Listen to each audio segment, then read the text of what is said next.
Koppal Lok Sabha Congress ticket ಬಹುತೇಕ ಖಚಿತ ಹಿನ್ನೆಲೆ ಗವಿಮಠಕ್ಕೆ ಭೇಟಿ ನೀಡಿ ಆಶೀರ್ವಾದ ಪಡೆದುಕೊಂಡಿದ್ದಾರೆ ಕೆ ರಾಜಶೇಖರ್ ಹಿಟ್ನಾಳ್. ಟಿಕೆಟ್ ಖಚಿತವಾಗಿರುವಂತಹ ಹಿನ್ನೆಲೆ ಬಹುತೇಕವಾಗಿ ಫಿಕ್ಸ್ ಅನ್ನುವಂತಹ ಹಿನ್ನೆಲೆ ಗವಿಮಠದ ಶ್ರೀ ಗವಿಸಿದ್ದೇಶ್ವರ ಮಹಾಸ್ವಾಮಿಗಳ ಆಶೀರ್ವಾದವನ್ನ ಪಡೆದುಕೊಂಡಿದ್ದಾರೆ ಹಿಟ್ನಾಳ್.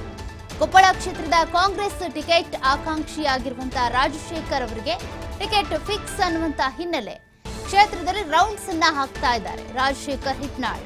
ಅವರ ಪರವಾಗಿ ಒಂದಷ್ಟು ಅಲೆಯನ್ನ ಎಬ್ಬಿಸಿಕೊಳ್ಳಬೇಕಾಗುತ್ತೆ, ಮತದಾರರನ್ನ ವಿಶ್ವಾಸಕ್ಕೆ ತೆಗೆದುಕೊಳ್ಬೇಕಾಗುತ್ತೆ, ಮುಖಂಡರು ನಾಯಕರನ್ನ ಕೂಡ ವಿಶ್ವಾಸಕ್ಕೆ ತೆಗೆದುಕೊಳ್ಬೇಕಾಗುತ್ತೆ, ಪ್ರಚಾರವನ್ನ ಮಾಡಬೇಕಾಗುತ್ತೆ.